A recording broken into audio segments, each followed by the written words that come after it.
What is happening, everybody, and welcome to the Stochastic NFL Tournament Strategy Show. I made an executive decision right before we started, Neil, to take the flannel off, and I didn't decide to do it until Jacob got to 5 on the countdown. So I was very quickly stripping right before the show started, but we're all set. We're ready to go. We're sponsored here by DraftKings Rainmakers, and lots of stuff going on in the Rainmakers streets. They've got the free pack, starter pack. That's always something that's available. But in addition to that, we've got NFL pack drops going on. We've got for UFC and PGA next year. There's the opening octagon and the PGA green passes, so you can get those to get yourself discounts to start next year. So if you guys want to check out Rainmakers, now is the time to not only get stuff for the end of this year, but also for the start of next year, because those sets and information coming out about those as well. Links for all that below. And of course, we've got week 14 of the NFL season to break down here. Neil, this is going to be the final week of buys. And then we've also got best ball playoffs starting next week. So do us a favor, guys, if you come in, like the video, subscribe to the YouTube channel. Neil, I wanted to ask you about this before we start, because I know you're a big best ball guy. How are your best ball teams looking in the final week of the regular season? It was a brutal week for me last week. So I all year I've had like 3 to 6 lineups in the top 10,000 of Best Ball Mania 4, which you get $250 minimum if you're in the top 10,000. Last week I dropped down to 1, and just like looking at my top lineups, it was like they all had active players, the ones that I was really counting on, the ones at the top, and they just bottomed out. Like Marquise Brown put up a goose egg. Of course, I was already missing some players because it was week 13, a lot of teams on bye, but then it was my remaining players did awful. So it's tough, particularly in bye heavy weeks.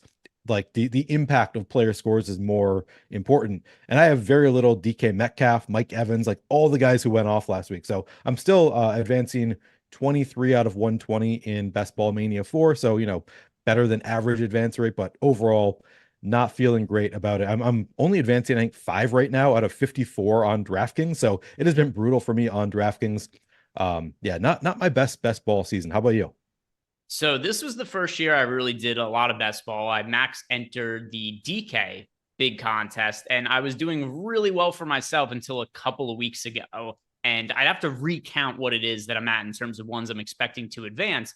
But I just like all my players are injured at this point. Like I don't have quarterback. I Exactly. don't have quarterbacks left. I had something that I really prioritize is if you remember when Joe Burrow got hurt in the preseason, his Yep. draft stock plummeted. And it was I really remember that. easy after that to build teams where it was like if you had a pick in like the early part of the first round, like if I had won one, I was taking Justin Jefferson. But beyond that, I would try to take Jamar Chase, because then you could go Jamar Chase, T. Higgins, Joe Burrow. And I really like that build. And now I'm looking through my teams like, oh, look, this team, it's advancing. It's got like 2,000 points. And you go look at it, it's like, oh, Joe Burrow, Jamar Chase, T. Higgins. So Yeah. I don't have quarterbacks left on a lot of my teams. Or if I do, it's like somebody I took towards the end of the draft is like a second quarterback, because Joe Burrow ended up being one of my most rostered QBs. Yeah, I have the other thing that happened with the 6 teams that were hovering around the top 10,000. One of them was a Kirk Cousins, Joe Burrow Yeah. team. One of them was Mark Andrews and Dallas Goedert as the tight end. So it's just been I've been struggling to roster full teams recently, and I did the math last week. I just looked it up because I was like, am I running worse than other people? I had like out of my 120 teams in Best Ball Mania 4, I think I had 24 that had no quarterback and 26 that had no tight end available, even though I'm very cognizant of the buys. Like I try to work around it. Whereas I looked at some other people who are not cognizant of the buys and they had more players active. So it was pretty frustrating for me that it should have been a week that's good for me as somebody who's paying attention to buys and just rough. But that's kind of best ball. There is a lot of luck involved. I think even more than DFS, because there's so much, like you got to stay healthy for an entire season. So them's the breaks, I guess. Do you have any individual teams you're like, oh, this team rules and I Not think it's really. Not really. I look at them five? like not I think I have some that are like, okay, this team has a shot, but like my healthier teams have like running backs who like Miles Sanders kind of teams, like running backs who have fallen out of favor. And most of my teams, just like I look through it and I'm like, man, this team has like 5 players hurt. Like I don't know how that happens. So yeah, do you have any that you're loving? I have one. So my best teams are Brock Purdy teams, because you were able to get Purdy late. So like I have one team that is, I'm looking at it right now. So it's Purdy, Debo, Ayuk, and Kittle. And then the wide receivers, the other wide receivers, I have AJ Brown, I have Amon-Ra St. Brown. And then running backs, I have Kamara. That's another one too. My best teams generally have Kamara, because Kamara fell pretty late in drafts. So Kamara, Jerome Ford, Mostert on this team as well. AJ Dillon's maybe like he'll be decent. But like I feel like I draft, like I have a good amount of exposure to Echan as well. but like he's Nice. not on my good team somehow. It's like I have good Exactly. players and they're just not together. I got all excited about Pacheco being out because I like faded Pacheco, drafted a good amount of McKinnon and Clyde Edwards-Helaire, and I think I have 11 out of 120, so I'm just over average on McKinnon. I'm advancing 0, I believe, of those 11, and then 5 Clyde Edwards-Helaire. I think I'm advancing 0 of those as well, and they're like not even, they're like 3 points out of first. So yeah, not the teams that have the good players are just not good teams. We're about to talk about that Chiefs situation here in a second, but where we usually started the show is by talking about the quarterbacks, some of the stacks they're building around. And then, of course, at the end of the show, Neil and I talk about our favorite stacks overall on the slate. And I had bits and pieces that worked last week. One of them was kind of a cheat, though, like because I had Zach Moss in my stack from last week, and he was in the Millie making winning lineup, but it wasn't like he was great. Just all the running backs sucked last week, and he was cheap. So he ended up being in the Millie making winning lineup. But I did have, so I went last week with, I had Minshew, I had Moss, and I had Michael Pittman. Pittman was really good. Minshew was solid, but ended up getting passed by Purdy teams because the 49ers ended up being really, really chalky last week. And then Zach Moss was somebody we're going to have another discussion about this week, and what we're going to be doing with him. So that's what we do at the end of the show, is try to figure out our favorite stacks for single entry. But starting here, Neil, are there any pay up quarterback options that you are gravitating towards for week 14?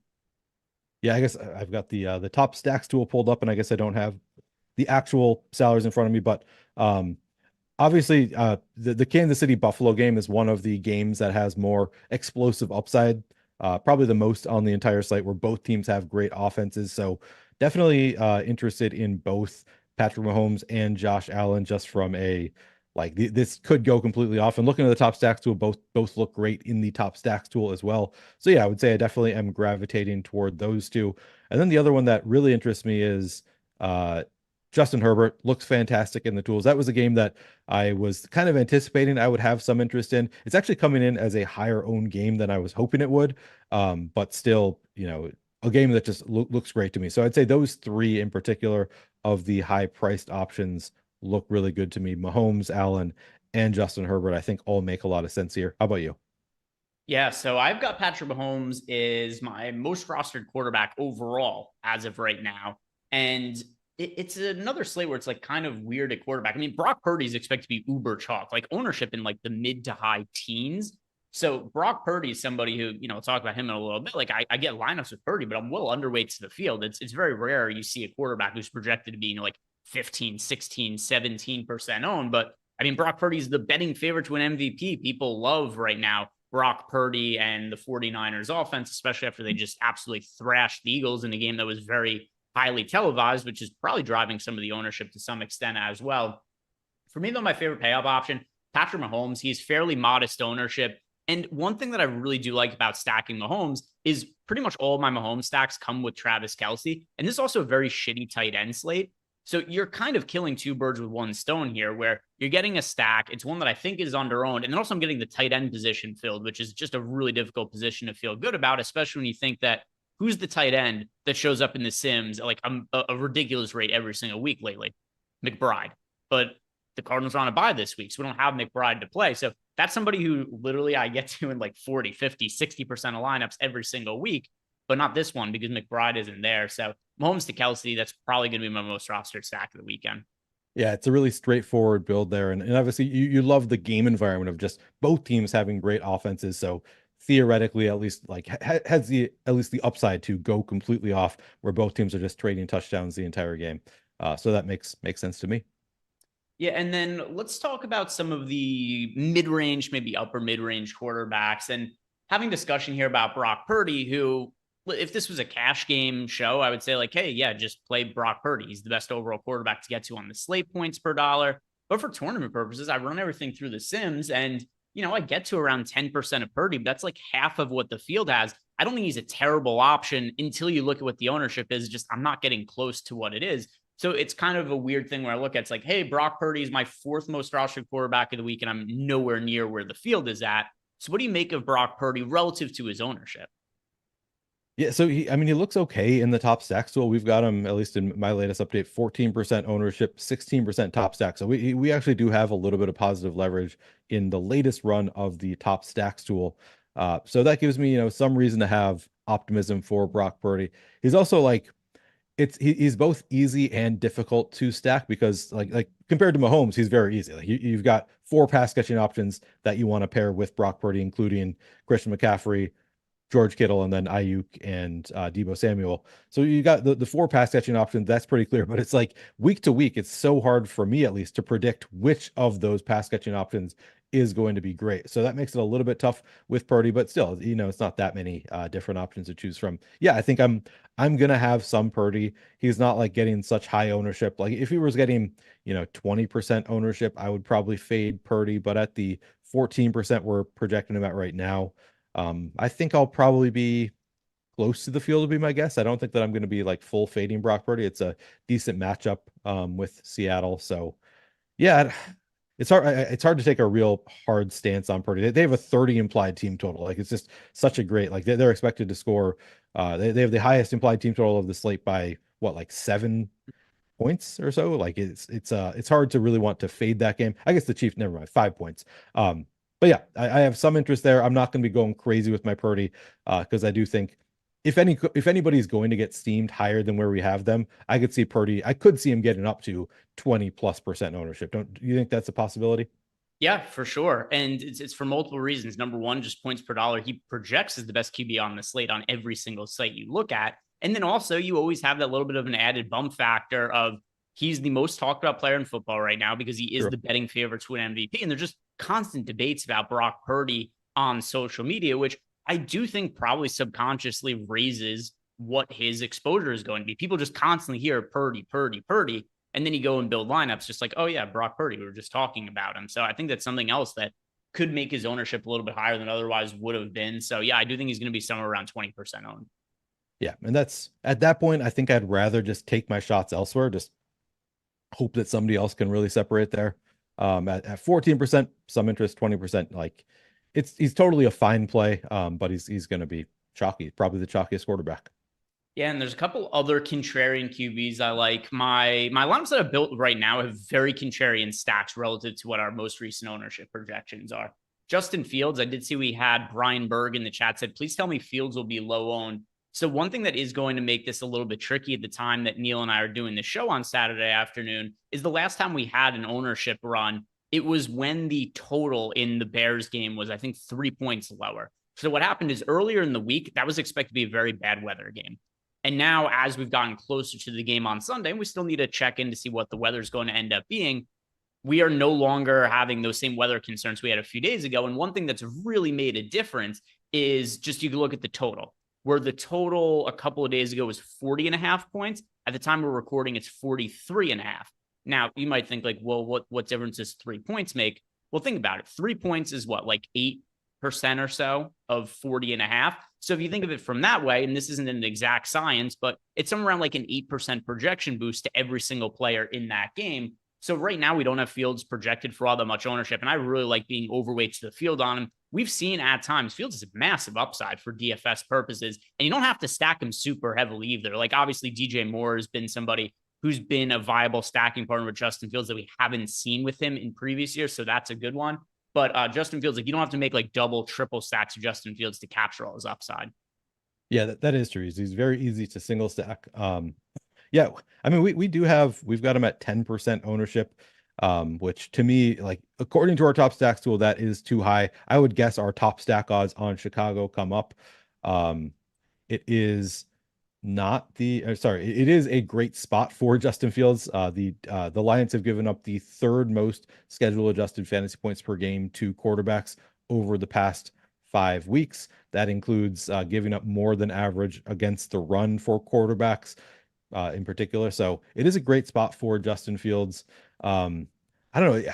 I feel like that is one of the spots where it's going to be difficult to get a gauge for where ownership is actually going to end up on a spot like Fields with the changing of the lines in the game, with the weather being kind of uncertain. It's such an ugly week that I could see people gravitating there because he's not as expensive as the real top. Like there's a drop off. Herbert is 7,500, Fields drop all the way down to 6,800. And you clearly, like, at least to me, I clearly like him better than Trevor Lawrence. I guess a lot of people want to gravitate to Purdy, but feels like at least a natural pivot off of Purdy, just $300 more. Um, I think it's a totally it's obviously a great spot for Fields where they have a decent implied team total against the Lions. The Lions haven't been great recently against quarterbacks. I 10%, he just does not look good in the top stacks tool. So I would imagine, if we were playing today, looking at the tools right now, 10% ownership, 1.5% chance of the Bears being the top stack. I would probably come in underweight to the field on Fields, but I wouldn't feel, good about it.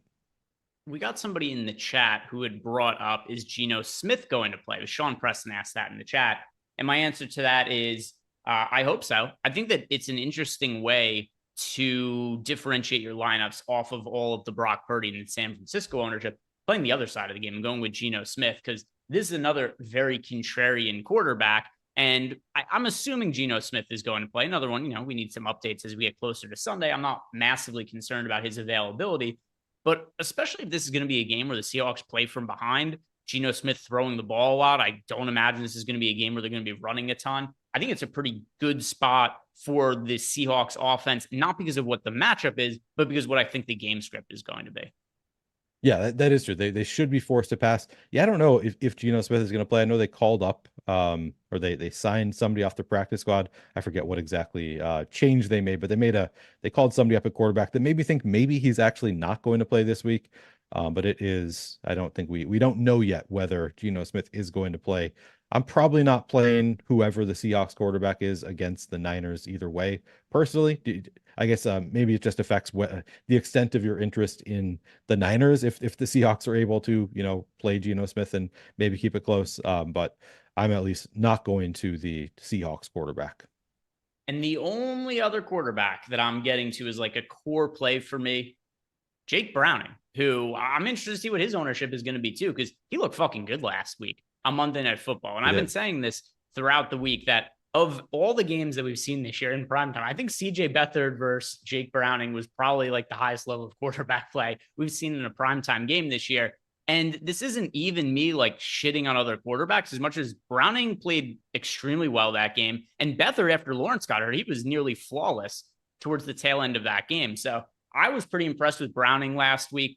I'm not exactly sure what the field is going to end up doing. I have a hunch he's going to end up being fairly popular. He's projected right now for ownership right around 10%. But I think he's one of the better value plays on the entire week that we have at QB. Were you impressed with Jake Browning last week? Are you looking to play him? And are there any other punt QBs you like? Definitely impressed with him last week. Like, yeah, he was much better than I think anybody anticipated in that game. I don't know if I'm going to go have too much Jake Browning this week, just because I do think people saw the game, saw how good he was, and now they're going to want to play him. So I think that might be a fade for me, or at least somebody that I'm not going to play a ton of. One of the quarterbacks who I came in really like hoping he was going to be low owned, because I think people get the ick of playing Russell Wilson. Like in general, people don't want to play Russell Wilson. He's been running a little bit more this year. Now is a great spot against the Chargers. So I think that Russell Wilson is somebody that I do still have some interest in. I was disappointed to see that we do have him getting a fair amount of ownership in our latest run, 8.5% ownership going to Russell Wilson. So not the contrarian play that I thought he might be.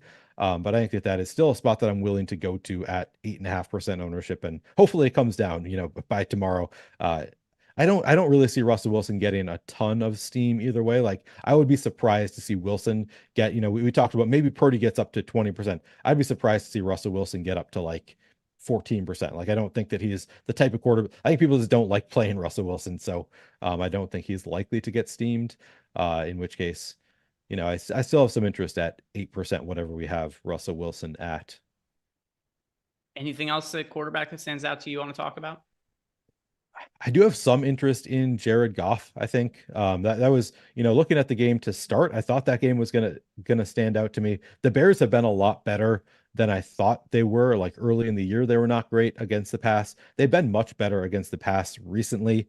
So it is a little bit of a tough spot, but I think Detroit has just such a good offense that if Jared Goff is not going to get a ton of ownership, and we currently only have him getting 1.6% ownership, I'm willing to just bet on the talent of that offense with Amon-Ra St. Brown, with Sam Laporta, Jahmyr Gibbs, David Montgomery. Like I just think Detroit has a strong enough offense that I'm willing to bet on them, even in a what has turned out to be not a great matchup with this Bears defense. So I do have actually kind of a lot of interest in Jared Goff if he's going to be sub 1% owned. We have no, even if he's, sub 5% owned. Yeah, sign me up for some Jared Goff there. All right, so let's go ahead and start talking about the running backs. And where we're going to have to start here is with really the most important piece of news that's come out over the last few days, and that is the injury to Pacheco that you'd also mentioned when you're talking about your best ball teams before, Neil, because now somebody's going to have to take on the bulk of the carries for the Chiefs because Pacheco has really been a workhorse for this team. And, the last couple of years for the Chiefs, it's been more of a timeshare where it's been, McKinnon's on the field, CEH is on the field. We saw Pacheco take over towards the tail end of last year, but it's really been multiple guys that have been on the field, and that hasn't been the case this year. So now it kind of brings up an interesting point, whereas does CEH take on the Pacheco role, and does McKinnon kind of stick in his same role? Do they split the work 50-50? Is it going to be Pacheco's the guy in passing is it going to be McKinnon's in passing situations, CEH in running situations? It's kind of hard to know. But right now, I could tell you that when I'm running all my lineups through our sims, I am getting to CEH a very good amount, not getting to a ton of McKinnon. Now, if we get news that McKinnon is going to be the guy, that could certainly change what I end up doing. But I've got CEH showing up in a third of my lineups right now. Neil, how do you think you are going to approach the Chiefs running back situation tomorrow? Yeah, it's interesting. I mean, Andy Reid has come out and said that CEH is the guy so far. So it would be a change if they go back and say, no, it's going to be McKinnon. I think it does sound like CEH is going to be the starter. I do think I don't know that CEH has a very long leash. And I think that McKinnon, regardless, with CEH as a starter, I think McKinnon is likely to be a lot more involved than he has been or had been with Pacheco as a starter. So I still think McKinnon, I do have a little bit of interest there, but I think that you're right. Like the first place you want to go of these Kansas City running backs, it would be CEH first for me. We do have CEH also getting more ownership, though. We have now up to 14%. Looks like we just did a run of ownership, and we now have CEH at 14% ownership, which that seems totally reasonable to me for a 4,200 CEH. 14% ownership. Yeah, sign me up for that. I would be willing to take some shots. I don't think I'm going to have a ton because it's not the best spot in the world against Buffalo. I do think it'll be a split backfield, most likely between CEH and McKinnon. But at 14%, my guess would be I'm going to be at least close to the field because he is 4,200, a starting running back on a great offense. We currently have McKinnon at 2%. And I think this is, these numbers are going to update, I think, before lock. I would be a little bit surprised to see it stay at 14% CEH, 2% McKinnon. Maybe not. Maybe that is accurate. But 4,800 McKinnon, 2% ownership. I would still have interest there. My guess is that it comes in higher. Just all the chatter on Twitter about how great McKinnon was last year down the stretch run. I think there's a lot of people talking about what McKinnon did in this same spot last year. So I'd be a little bit surprised to see him at 2% ownership. If he were to be at 2% ownership, I would definitely have interest in that because we have seen it before. He's involved in the passing game, so he has a little bit of a floor, assuming he gets reps. He has a little bit of a floor just from the pass catching, and then of course he has shown the ability to blow up as well. So I think you're right. CEH is probably the guy. That's what Andy Reid has been saying. He's also cheaper. I think both of them are, interesting. I think CEH is the guy. If he stays at 14% ownership, I think he is probably the better play. McKinnon, though, at 2%, also interesting as a contrarian play.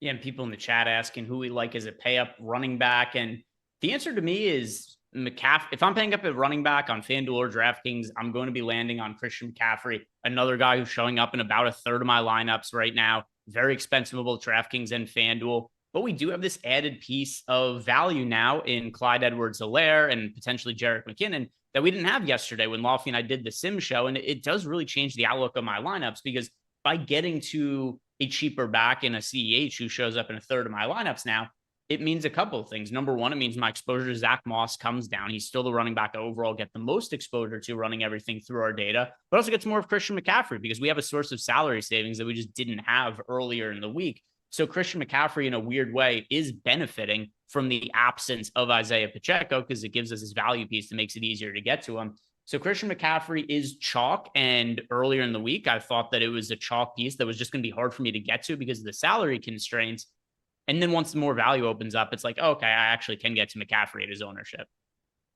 Yeah, it's a tough slate because I actually really like the high end at running back, and I know the cheap end at wide receiver is not all that pretty. So maybe that's something that I'll have to look at closer, the cheap wide receivers, because I would love to just play the expensive running backs. McCaffrey obviously looks great. The Niners have a 30 implied team total, highest on the slate by far, and McCaffrey does it, regardless of the matchup. McCaffrey is just so involved. Like, he has a pretty high floor and an enormous ceiling also. So yeah, hard not to love McCaffrey. I also really like Kamara against the Panthers.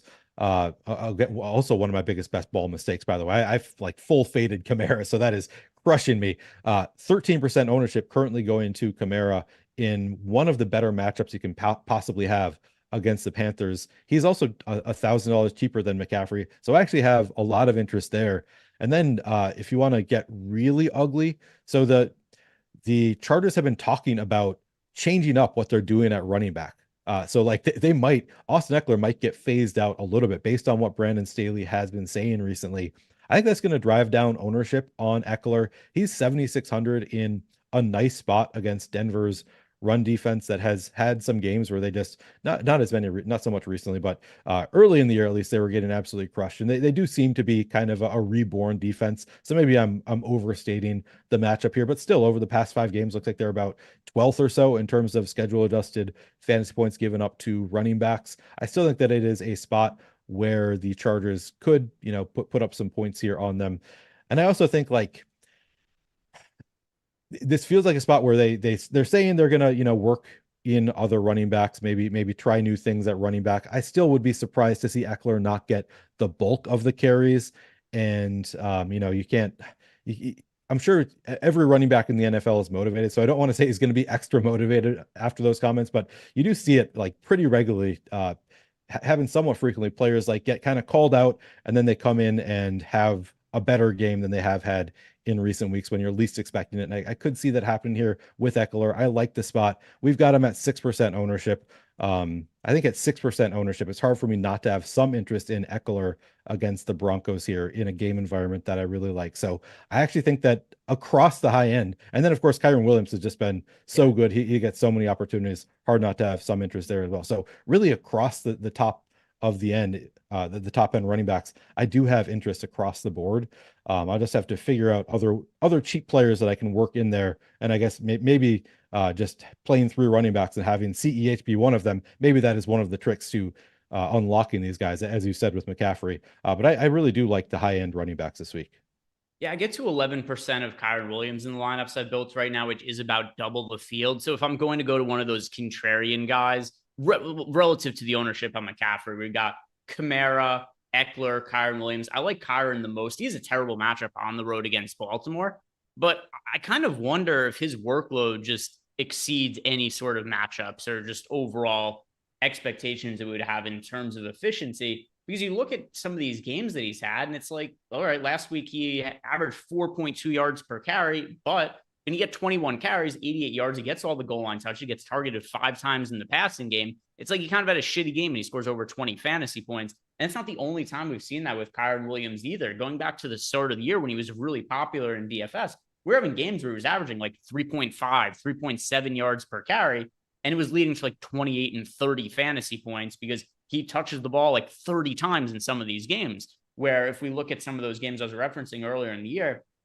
game against the Colts, 25 carries for 103 yards. If you give a guy 25 plus carries, it's a pretty safe bet they're going to have over 100 rushing yards. And then in addition, he's getting all the goal line touches. So he scores a couple of touchdowns, getting targeted in the passing game. Week 2 against the 49ers, he had 14 carries for 52 yards, but he gets targeted 10 times. For whatever reason, they love using Kyren Williams. And it's not even to shit on him in any way. It's just, it doesn't matter how poorly he's doing from an efficiency standpoint. They're just going to give him the ball 25, 30 times in a lot of these games. So with him only being 5-6% owned, I like getting overweight to him. And I do prefer him to Eckler or to Kamara. I think I think Kyren is 4th in the pecking order for me just because of the matchup with Baltimore. I think that you just made a good case, a great case for him. Like, and he's done it, as you said, like big games. They just played the Browns last week, right? They're playing the Ravens this week. They got it done last week in a tough matchup. What's to say you can't get it done at 7,300? And everybody's seen the matchup just like me and saying, okay, I don't want to go there. The 16 implied team total for the Rams. So he is I guess kind of a contrarian option here today. I Yep. still rank him fourth, but that's probably just me being too biased by the matchups. And yet again, another of my terrible best ball fades in Kyron Williams, absolutely crushing me. So maybe it's me wish casting a little bit, but I'd be less I would be less surprised to see Kyron Williams get to 10% ownership than I would be to see Austin Eckler, I guess. Like we have him at 6.5% ownership right now, but I do think people kind of also see like he's gotten it done so many times. It wouldn't be that surprising to me to see Kyron Williams get steamed a little bit, whereas I don't really see Eckler getting steamed. So I think it's partially like just my internal like ownership adjustments where I think maybe I would kind of expect Kyron to be higher owned than Eckler, and maybe I'm wrong in making that assumption. I am usually wrong when I doubt the our ownership tools, but I think that's part of the equation for me is I think people won't want to play Eckler after Staley's comments, whereas people have seen Kyron do it so many times that they probably want to play him. And then if we go ahead and we look at who is expected to be popular on the slate as we get into the mid-range, Zach Moss, once again, projected for at around 30% ownership. He was 70% owned in the Millie Maker last week. Yeah. Didn't have a good game. But one thing that was kind of funny about it, and Lofty and I were talking about it yesterday when we were looking at this week's slate and then also reviewing last week's slate a little bit, is he was still in the Millie making winning lineup. And if you tried to pivot off of him and go to another cheap running back, you just played somebody else who was comparably not good, which was something that happened last week where all the guys that are priced around him, Chuba Hubbard is one exception, but like he was such an off the wall play that he was 1% owned and nobody really had him. But the other guys that were reasonable options that were priced around, I'm trying to remember who it was. There was, pull up the results. Both of the Pittsburgh running backs were like relatively inexpensive against the Cardinals. They were both popular. Yep, they were both pretty popular. I don't know if there's anybody that was actually like cheap that was getting a ton of ownership last week. Yeah, Zach Moss took up so much of it that it was hard for anybody else to be like crazy popular. Yeah. But the other point too is like there were players who were like 10% owned that weren't quite as cheap as what Zach Moss was, but they ended up just putting up comparable to even worse fantasy scores. Sorry, I've got all the results in front of me now. I'm just going to sort by the running backs here. But yeah, Najee Harris and Jaylen Warren were two of them. And for the millionth time, we heard that Jaylen Warren was going to be taking on a bigger role, which didn't happen on Thursday Night Football, didn't happen last week on Sunday either, but I'm sure we're going to hear about it once again next week when they end up coming back. But we had for cheap. All right, so I'm going to sort just by ownership last week. Zach Moss was the most popular. He scored 7.7 fantasy points at $4,600. Jaylen Warren actually was 5,400 and he was 20% owned and he only scored 6.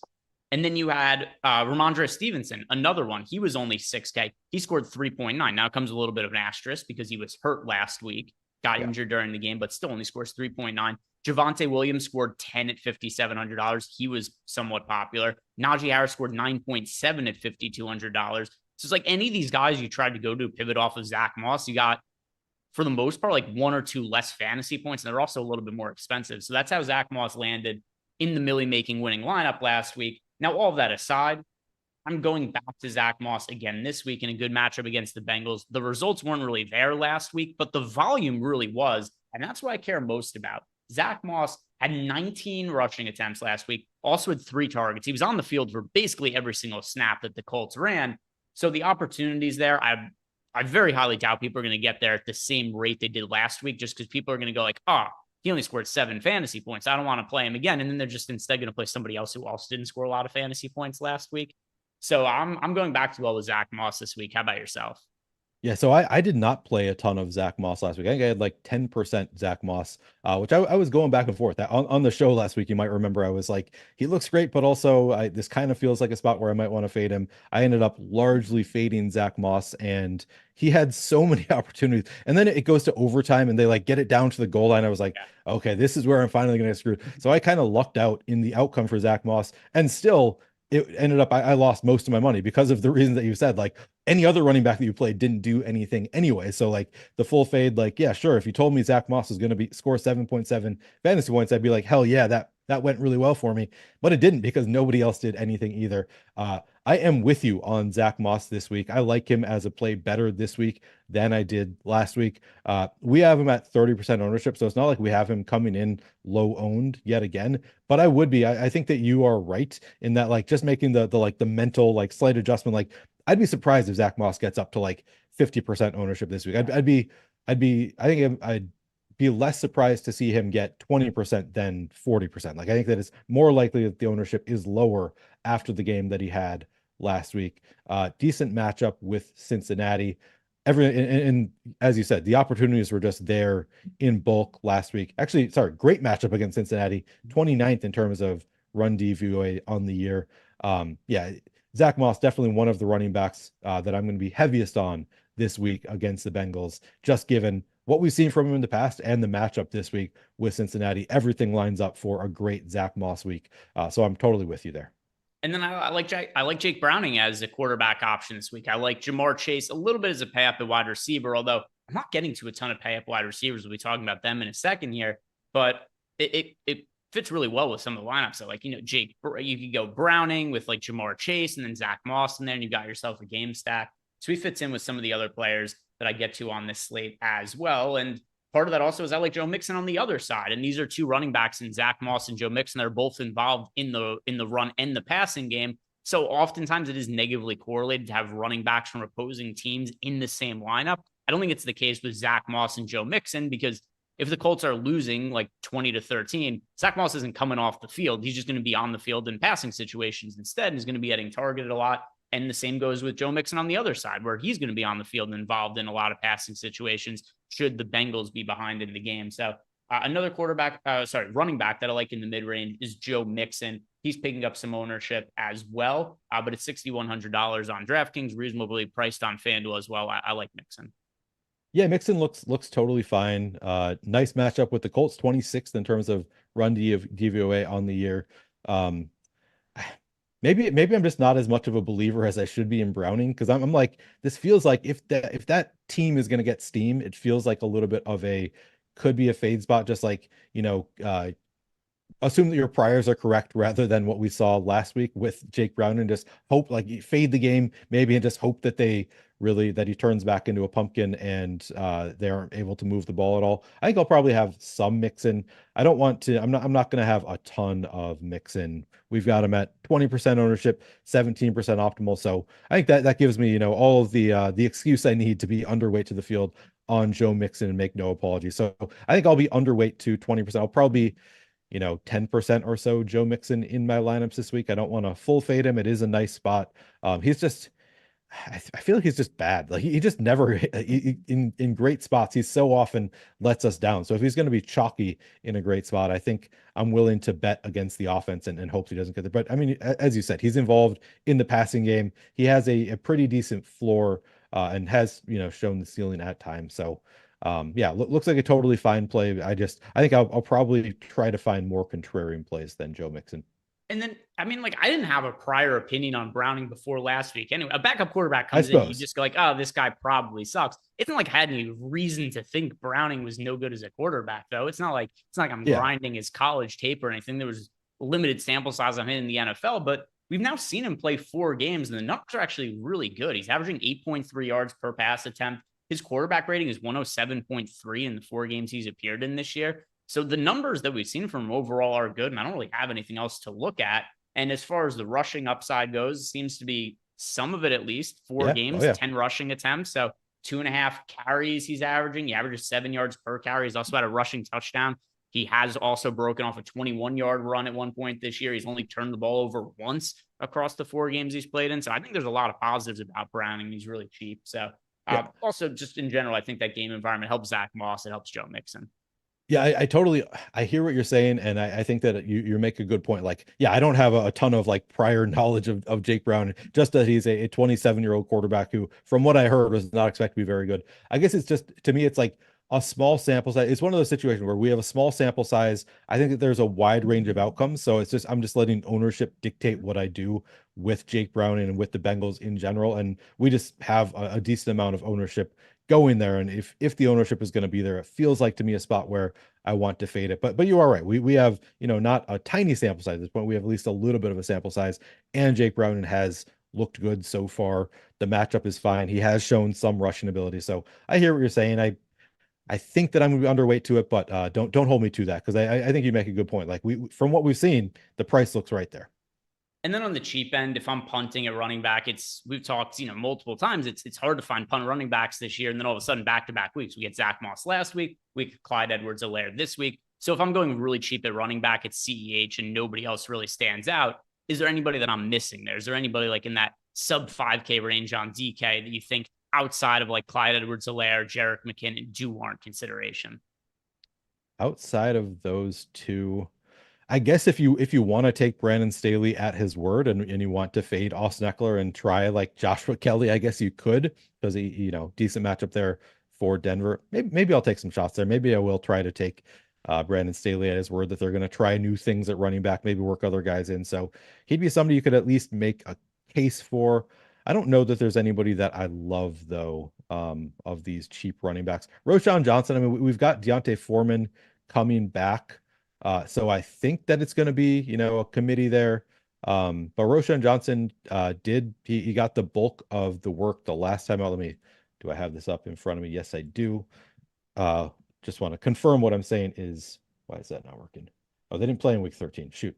As I recall, Roschon Johnson got the majority of the work for the Bears in week 13. And I think it was specific to that game environment. But at least, like, if he's going to get zero ownership at sub 5,000, he had played 75% of the snaps in week 12. He had 10 rushing attempts, ran routes on 41% of dropbacks for 5 targets. So at 4,900, I think that you can make a case for sure for Roschon Johnson if you just think that he retains the role that he had in week 12. I'm not confident that he does, so I want to be clear about that. But I think that that's, the kind of case you kind of need to make for a contrarian running back who is also cheap. I think that he's somebody you could consider.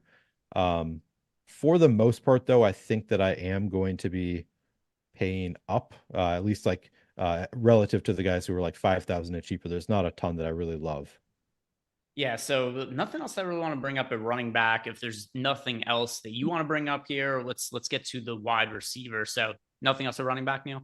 Let me just throw out Detroit running backs. I have some interest in both Jahmyr Gibbs and David Montgomery. I think that both could have opportunities in a nice spot against the Bears. And then, of course, I got to throw out my Alexander Mattison. I don't think he's a great running back, but it's a nice spot against the Raiders. So at 5,500, I have a little bit of interest there. But outside of those, I don't think I have anybody else. All right, so let's move to wide receiver. And what am I getting to at wide receiver? So I have here. All right. So, and by the way, I've got all the lineups that I build in advance of this show for DraftKings and FanDuel. I do it in the Sims tool. It's also what I use to build my lineups for the main slates on Sundays and for Showdown as well. If you guys want access to all the NFL tools we have, it's all included under one bundle. You can build your lineups on our site. You can simulate them on this site. And of course, the Boom Bust tool, ownership projections, player projections, top stacks. So all that stuff is included as well under one bundle. So sign up using the link that we have below if you guys want to check out our football package. Wide receiver, Neil, the wide receiver on the high end I get the most of is Jamar Chase. I get to some exposure of Keenan Allen as well, but less than the field because he's projected for nearly 20% ownership. So if I'm paying up for one guy, all things being considered, price point, ownership, and also just how they fit into the lineups that I'm playing, Jamar Chase is the one that I like the most at the high end, but most of my wide receiver exposure is more in like the mid-range to upper mid-range. What do you like, if anything, at the expensive wide receivers? I do really like Keenan Allen. I mean, I've talked about how much I like that game environment. Oh, and by the way, one final, I didn't mention Javonte Williams, but I like that game environment a lot. He's another running back I'll consider in that game. But Keenan Allen, I think, is probably the high price wide receiver I'll get to the most. He is also the chalkiest. So I'm not gonna I'm not too excited about it when he's getting 17% ownership. But we have a little bit of positive leverage there on Keenan Allen, 18% chance of being optimal. I'll probably be above weight to the 17% we have going to Keenan Allen. I think he is my favorite. I think it's largely going to be with high price wide receivers, especially, they are going to be tied to the stack. So it's like I'll have Stephon Diggs if I'm playing either Allen or Mahomes. I'm probably not going to have a ton of Stephon Diggs outside of that game stack. Same thing with Keenan Allen. I hate to say it, but I don't think I'm going to get to a ton of Justin Jefferson, even at 8,500. he hasn't played with Josh Dobbs yet. Maybe they'll surprise us and he'll be targeted 15 times and put up a huge game. I don't think I'm gonna have a ton there on Justin Jefferson, but like also Amon-Ra St. Brown. I talked about I have some interest in Jared Goff stacks. I have some interest in Justin Fields stacks. It's again going to be part of he'll be part of stacking the games. I don't know that I'm going to have a ton individually, in part because I do like the expensive running back. So I think when it comes to expensive receivers, I'm mostly just going to be playing them when I'm playing the game stack there. And then if we get a little bit cheaper, as we look at like the low 7K range to getting into the 6K range, a few guys that stand out to me here, and also some ownership to talk about. We do have Brandon Ayuk projected for 19% ownership and Deebo Samuel only 8%. I think one good way to get some leverage off of the 49ers, or if you're playing a Purdy stack, I mean, there's clearly immense upside in Deebo Samuel. I do think Brandon Ayuk is generally the better stacking partner with Brock Purdy because he's more involved in the passing game, whereas Deebo, it could be, gadget plays, it could be in the running game. But I don't know that means that Ayuk should be 2.5x the ownership of Deebo Samuel. So that's a way that I like getting some leverage, is playing Deebo instead of Ayuk, but not anything that I'm like massively overweight to. I'm just a little bit overweight to Deebo and then underweight to Brandon Ayuk. Ayuk, like I mentioned, nearly 20% owned. Deebo 10%, and I get to about 10% of each of them. So one way you can get off Ayuk is by playing some of Deebo. The wide receiver I really do like in this price range if the weather holds up, though, DJ Moore, $6,500 on DraftKings.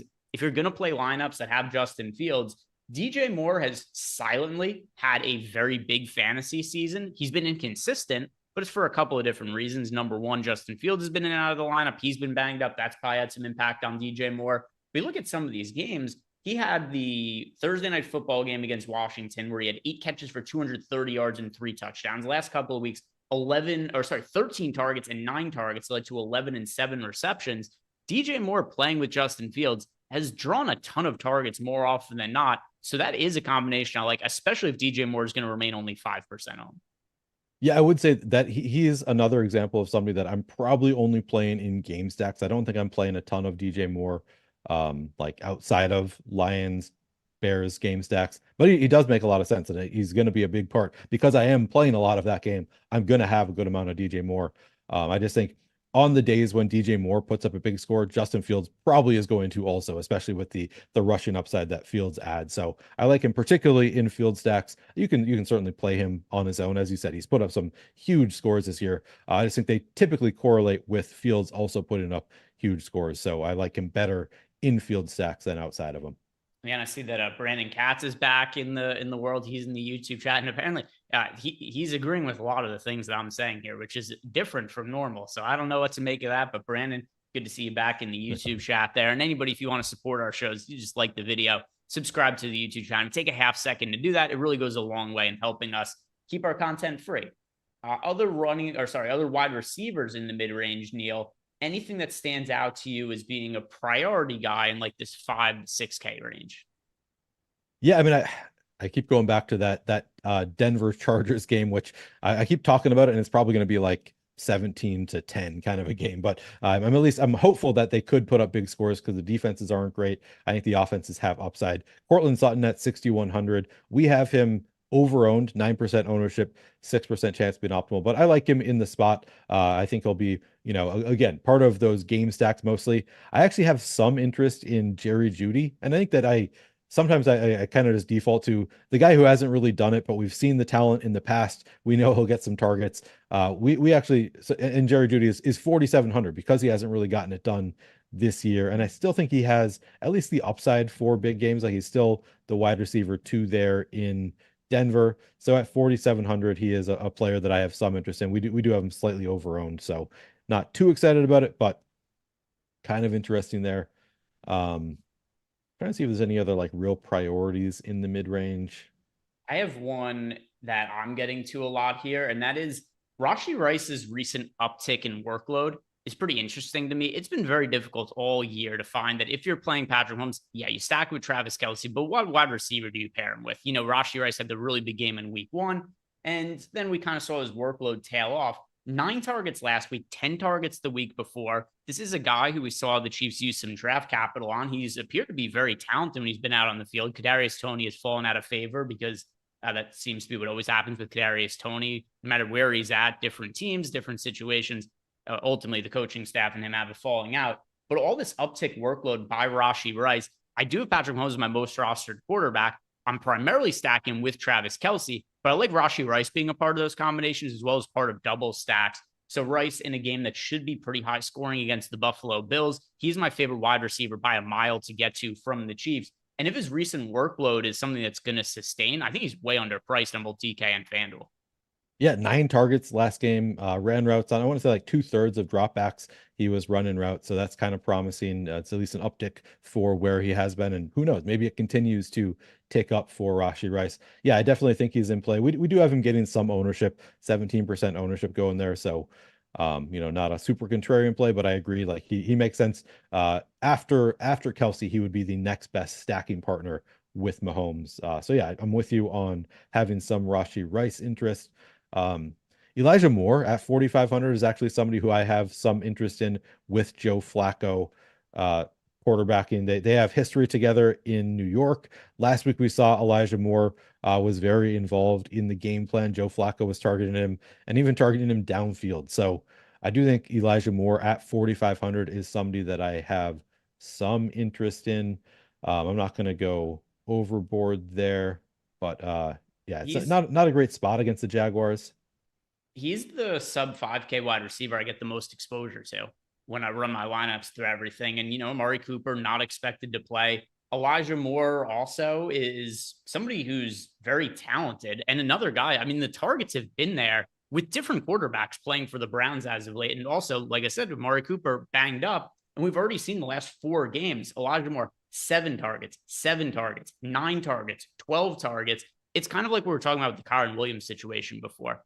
Is he doing a ton with these targets? No, he's been pretty inefficient, but there's a really high floor if you're going to be expected to get like 7, 8 targets at the price point he's at. So I like Elijah Moore a lot. And then one other player who's cheap, that's a contrarian option that I like getting to, fits into some game stacks, is Jackson Smith-Njigba. If you're looking to run back something from the 49ers Seahawks game, that's one way to make that lineup different, is to get Jackson Smith-Njigba as a run back in Purdy lineups. Another guy who's seen an uptick in workload last game against Dallas, 11 targets for Jackson Smith-Njigba, caught 7 of them for 62 yards. We haven't seen the touchdowns as of late, but also keep in mind that we've seen him have touchdowns called back a couple of times that I remember in the last few games. So JSN, $4,100 on DK, more of a DK specific play for me, but somebody who I do think makes sense in some of those game stacks and is contrarian. Yeah, no, I think JSN makes a lot of sense.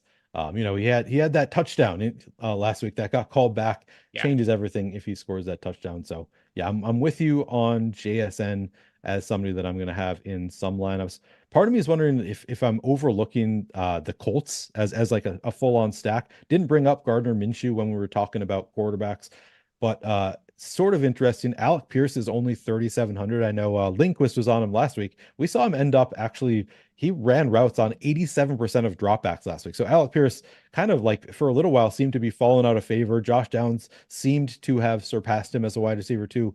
Now this past week, Alec Pierce, 87% route participation to Josh Downs, 70%. Alec Pierce saw 6 targets in the last game. So I think he's a little bit interesting as a cheap option. He's only 3,700, so the price tag didn't come up after his big game last week. I think that's another spot you can consider as far as cheaper wide receivers go. Darnell Mooney, kind of interesting to me at 3,300. If you're playing into that game environment, the Lions have been worse against slot receivers, which is where Darnell Mooney primarily plays. He's only 3,300. We actually have positive leverage there in the tools, 3% ownership, 5% optimal. He has been so disappointing for the Bears, but if he's ever going to do it, I think this is a good spot. 3,300 against the Lions pass defense that is bad against slot receivers. He's somebody that kind of stands out to me as somebody that maybe as a low owned play, I'll take a few shots there. And then I also want to say Khalil Shakir has not really gotten it done. He continues to be out there on the field though. In the most recent game for the Bills, 77% route participation, saw 5 targets. I still think, if that's another game environment where if you want to, play uniquely within that game environment that's going to be kind of popular, Khalil Shakir is a guy that you can consider at 3% ownership. So we have some, fairly low owned, cheaper wide receiver options that I think I'm going to work into my lineups this week. All right, let's go ahead and look at the tight ends next. And one other thing I want to mention too is that if you guys want access to the betting product that we have over at Odd Shopper, the betting portion of our site, there's a link for that below to sign up. And you can also use the promo code Greg to get yourself 20% off. That is GREG, all capital letters. That'll get you 20% off. And also over at Odd Shopper, we have everything included together now. So you get the market-based betting algorithm. You also get picks from everybody. So like myself, Eric, everybody who we have over on the Odd Shopper channel, Eitan, Ben Raza, we're all in Discord. We answer you guys' questions. We throw some of our favorite bets in there. So we've got something for everybody in there. Whether you just want the betting model, we've got that. If you want community, we've got that in Discord. If you just want picks from us, that's included as well. Or you get everything all included in that one bundle and 20% off when you sign up with the promo code Greg.